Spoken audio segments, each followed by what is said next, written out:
And welcome to INCUS Talks, Including Us, the podcast where we shine a light on those crucial moments of change and action and the difference they make in people's lives. Today, we're focusing on the inspiring work being done by Grow Well Inc. in Gros Islet. Today, we're happy to welcome Maria Fontenelle from the Girls Circle. Thank you so much for having me, INCUS, and Nova in particular. I'm really happy to be here and to share what I can about our work with Grow Well and the Girls Circle. Tell us a little bit about Grow Well. Grow Well has existed in the community of Gros Islet for several decades. It began as a project with input from the Rotary Club of Gros Islet and some concerned citizens due to the level of criminality and the exposure and vulnerability of the children who were left to their own accord after school, the children whose parents could not afford after school programs, lessons, etc. So it started as a way to keep them occupied and to also address the gaps in their education and in their development, their social development as well. So Grow Well has had a number of programs, including reading programs. We have a junior golf program. We had a library program and a computer program as well. And the Girls Circle is the one that I am currently coordinating with other volunteers from Grow Well. Grow Well was lucky enough to be able to secure what is known as the former convent building in Gros Islet. It's opposite the Gros Islet Catholic Church. And we have worked with the community in upkeeping that building. It's a historical building as well. So if you ever look into support a historical project, we're right there. But it's a historical building and it's connected with the history of Gros Islet as well. And it's very central and accessible to the students. It's a small building. It has disability access there as well. It's a wooden building and it's very close to the school, very close to the community. It's a drop-in centre, isn't it? Give us an understanding as to the children that attend. We do focus on trying to attract children who are underserved, but Grow Well is open to everybody. So any child who has time after school, they know that Grow Well Center is open. And even when we have no programs, we find them coming across and asking, hey, is Grow Well happening today? Because that's how they put it. Is Grow Well happening today? The older children know it's Girls Circle, it's the junior golf program, it's the remedial reading program. So yes, you could just drop in as a child and be part of a program at Grow Well. When we do have an admin assistant on board, the center is open. Individuals can come use the computers, use the library, which is very well curated, and just hang out and be safe in that space. However, we do actual registration for the children who are part of the program because we need to let the parents know and to give the permission for the children to participate because we want the attendance at the particular days and on the particular times, and we want the parents to be aware of where the children are. So we do attendance in collaboration with the Gros Islet Primary School. We previously were extending it a little further to include other schools in the area as far as Moshi, Graniville, etc. But at the moment, we'll be constrained to working with the Gros Islet the Gros Islet Primary and Infant School. Tell us a little bit about how your parents and guardians are involved. The beauty of Grow Well is that it's enmeshed in the community. So the parents of the children attending the programs are often also members of Grow Well itself, because Grow Well is a community organization. So we find those same parents can be volunteers and part of the organization. However, as the parents of children in the program, you will often find that they also drop in. They can easily come through and see what the children are doing. The center is open. They can just pop their head inside because, of course, when we focus on the kids, we don't allow the parents to be in the program, but they can just pop in, have a look, see what's going on, go along the business. They also are in contact with us in terms of having our contact information, knowing who is the head of Grow Well, who is doing the programs as well. And we have the connection with the school and the school principals, so they can always get our information via that means if they've lost it or they're not aware of it or something of that nature. Let's talk a bit about the Girls Circle program. This year, the funding from SSF INCUS and from the EU has made such a difference in the Girls Circle program. What we have been doing is using an outmoded manual, an outmoded structure for the program that needs to be updated for the current realities that our children face, especially our young women. We know that we have more access to the internet. We know that young people have more access to the internet, being influenced from all directions. We know that St. Lucia's culture, Gros Islet, has grown and changed. Gros Islet has expanded beyond what it was when we first started. So the assistance being given to us by SSF, INCUS, and the EU this year will help us to revamp that program and make it more relevant to the young people, to the issues that they face now, especially children who are living in poverty, who are oftentimes to be found, in the neighborhood, on the streets, or sometimes home alone, etc. So they are the ones who really see what's happening in the community. They are not the children who are coddled or who are inside or in school and then from school home and always with their parents, although they do have a lot of parental input. So we find that these children are the ones who really can reflect some of the not so positive aspects of a growing community, because they see the gaps that we have where there are very few services for children. You don't find a park that is set up for children in Gros Islet. Until recently, there was one set up by the beach, but by the beach is also an area that's kind of away from the normal discourse and the normal concourse of the town. So we don't want children on a normal basis just hanging out by the beach alone. So we find that there are very few services focused on children. The football field, the football field, the basketball field is there. There is a small park, but there aren't any children-focused services that help children to develop themselves academically, develop themselves socially, etc. That is very scarce, and Groel is trying to fill in that space in Gros Islet. So tell us about the facilitators and their roles. The Groel Girls Circle program generally pulls volunteers from the community. As I mentioned, Groel itself, the members are part of the community. So we normally send out a call for volunteers and people respond, or people who are aware of what we are doing, which is more often the case. Everybody knows what Groel is doing in the community, and they come in and say, I'm interested in being part of that. With the SSF INCUS Grant, what we are able to do now is that we're able to support not only developing a new manual, a new way of doing things, but also provide some training and some sensitization of our volunteers into how it is best, how they could best support our young ones. The main volunteer with the Girls Circle is Fedora Gittins, and she is a former preschool teacher. So she has some background in dealing with young people, but already with things being progressive, it's helpful for her to get a sense. And for me as well, I am a volunteer. I volunteered with different organizations. I have children myself, but just getting a better grounding in how do we deal with young people, how do we better serve them, how are we showing up differently than some of the more structured areas that they're part of. That helps us to have a better impact, I think. And with the support from SSF INCUS, we are able to get that training, get that sensitization, working with Dr. Aretha Cooper from Blossom Child Psychology, who is assisting us in ensuring that not only do we have a better impact on the children, but also if there are areas where we need more structured, more professional expert help, she's there to provide that. How are you working alongside your counsellors? We don't directly work with the counsellors, only in as much as we work through the Gros Islet primary and infant school, where they have their own structure. So previously, the school would be our go-to place if there are any issues with the young children that come into the Groel programs. For the moment, however, Dr. Cooper has ensured that she will be that link to the professional services and the counselors in St. Lucia, where if we identify anything that needs further assistance, she will then take it, again making sure that we keep that child's information confidential, and she will take it and have a very narrow way to connect that child to the necessary services. So we are not trying to, if a child has any issues, expand that and expose the child or anything of that nature, but deal in a way that resolves that issue for the child while making sure that their confidentiality is secured and they get the best help possible. And that will be for us straight to Dr. Cooper, who will then do what is necessary to connect with whether it's a counselor or government services to assist that child. Take us through a session with the Girls Circle from the beginning to the end. So do I start from the start where we set up the tables and we make sure it's in a circle, and we make sure that the windows are open, the air is coming through, we make sure it's nice and bright, so we make sure the snacks are set up, and we wait for the girls to come in.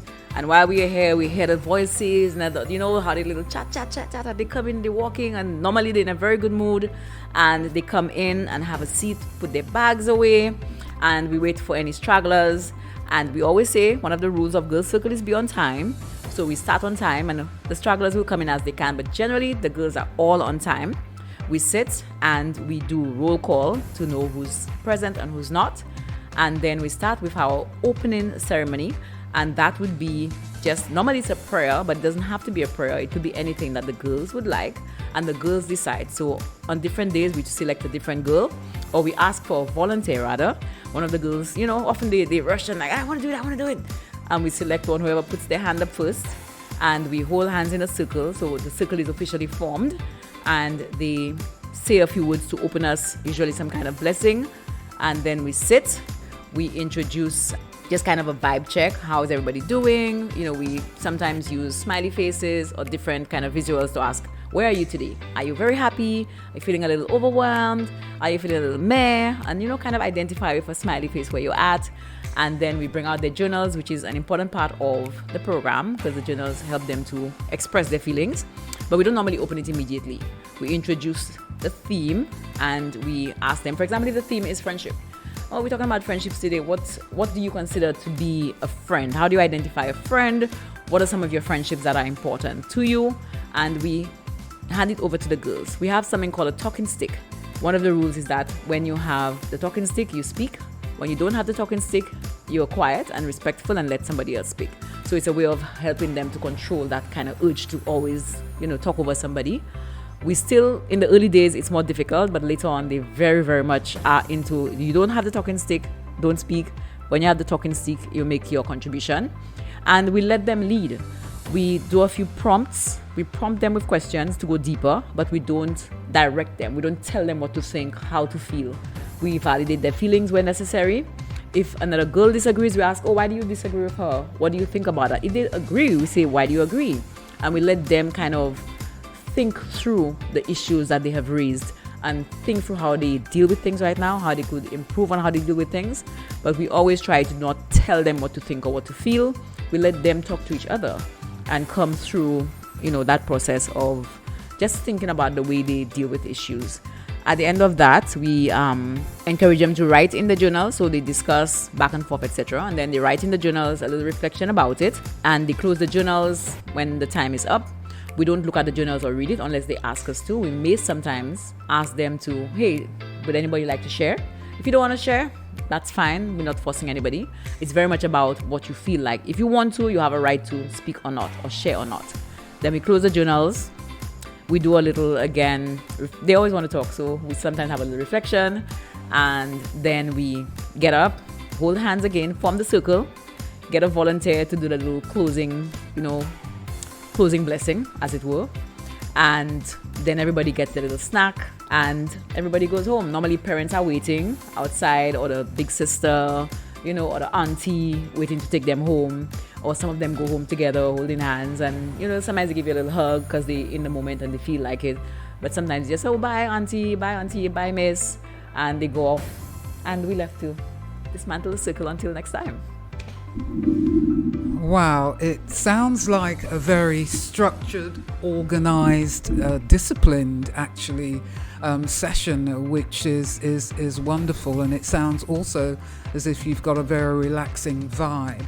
I know I've visited it on a couple of occasions and have really enjoyed just the atmosphere and the environment. And certainly the girls feel very safe and they can actually speak up without fear of doing so. So I think that's a really nice, safe space when it comes to the girls' circles. Maybe you can highlight some of the challenges that should be flagged up that we could think about when it comes to our young girls especially. That is so important, just the way our young girls are also just trying to find themselves and find their way in a culture that's very rooted in in-person connection, but however they are always also online, and the sense of the internet and social media being an integral and important part of your life and who you are. One of the sessions that we do with the girls circle is, what is your favorite song? And it's very eye-opening because we ask the girls, what is your favorite song? And tell us, why do you like it? Do you like the lyrics? Do you like the music, the energy of it, the artist, etc.?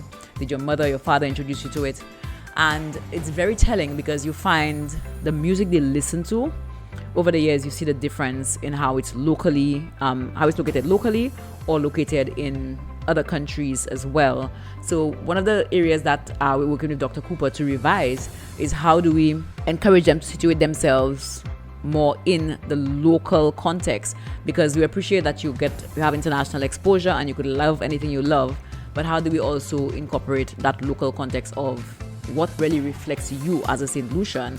So you love an international artist, you love a Caribbean artist, a Caribbean song. Children oftentimes love songs from movies that they watch, and that connects with them, connects with the emotion of the movie, the character, and they love it as a consequence, right? But we also try to bring them back into what is local, what is relevant for them, because that aspect, I think, is very important to kind of get them into appreciating themselves as individuals, loving themselves as individuals, and considering the impact as St. Lucians on what St. Lucian culture is as we go forward. So I think that international exposure is one of the biggest issues that we have right now with young people. How do we still make them feel valued, make them feel as if their life in St. Lucia stands the test compared to the glittery things that we see online? That's a major issue. There's also an issue, of course, of very adult content that children have access to, because oftentimes our parents put a phone in the children's hands and there is no protection. Even when they do put on the child profile of the phones, we found that it still exposes the children to adult content. So we also have to manage, how do they remain children? How do we ensure that they are focused on the things that children should be focused on, learning, on growing, on connecting with their parents and their friends, and not be focused on content that is harmful to them? So these are the challenges I think that we really need. Again, poverty has always been a challenge, which is why Growell exists all these decades. Poverty is an ongoing issue, and the inequality in the neighborhood continues to exist in a way that doesn't seem to be changing significantly, even though we have more investment supposedly in St. Lucia. There continues to be a lot of pockets of poverty, a lot of inequality. Young people are growing up with the prospect of just being employees as opposed to directing themselves as entrepreneurs, as owners of business, as managers, etc. And we need to address that. Tell us, Maria, who are you? I mean, we need to know a little bit more about you as a woman that's been here and advocating for a very long time. Oh my goodness, Nova, yes. I think that's fine because, with social media these days, it's like people kind of know your history. But also, St. Lucia has, for me, always been such a close-knit place. There's just this morning, the person driving the garbage truck, he's asking me, is your name Marianne? I'm just like, no, my name's not Marianne. And he's like, you acting like you don't know me. I'm like, yes, I didn't say I don't know you. I just said my name is not Marianne. Because you know everybody, you step out and know the garbage collector, and you step out and you see the minister and he'll call you by name. So it's always been a close-knit community. And for me, I identify myself as the daughter of Maria Fontenelle, who is although she would not call herself that, a very feminist woman, very feminist-leaning woman, and part of the tribe of 12, because my family was a huge part of forming me as an individual. I've always been an activist, due partly to my brother, who always encouraged me, my brother Michael, always encouraged me to read, and from very early on, reading Black empowerment books, also exploring the Bible and how that related to how we are as women. I've always found myself as a Black woman from a child. I've considered that I am a minority, and I've always kind of bristled against that and sought to take myself and other Black women, small island women, people of African descent, to a place where we don't consider ourselves to be interlopers in the world, or we are lesser in the world. And that has always fired me from early on. I always loved literature. I went into journalism, which is a mix of my love for literature and my love for social justice. And from there, I have contributed to many, many organizations. I've been a card-carrying member of many organizations.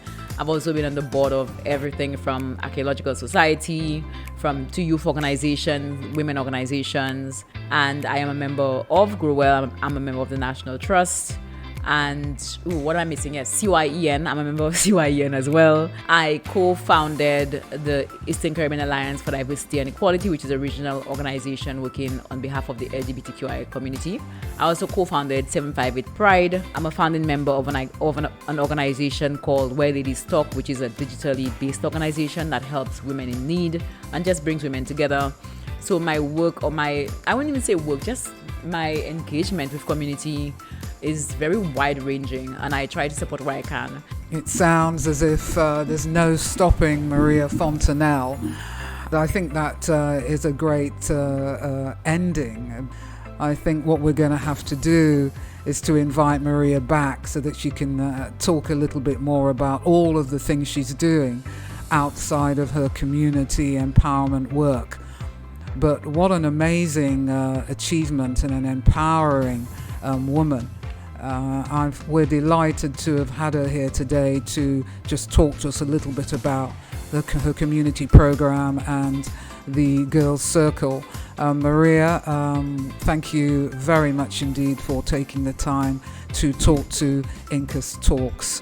Thank you so much for gassing me up. I'm feeling like, hey, I'm doing so much. But thank you so much. I'm really very, very, very grateful to the support from SSF, INCUS and the EU, because it just makes sure that we are able to target our programs, make a proper impact, because it's great when you do community work, but it is really impactful when you do it in a way that makes a difference to the community that you're trying to serve. So that's what we're trying to do. We appreciate the support and the collaboration with you, and we look forward to seeing you at Growell Center. Anytime you want to come by, just come through and support the work. We so appreciate it. Including Us is a Sacred Sports Foundation Inc. project funded by the European Union. It provides physical and psychosocial support to underserved communities, with a focus on young girls and children with disabilities living in St. Lucia. We are grateful for their support in making this work possible.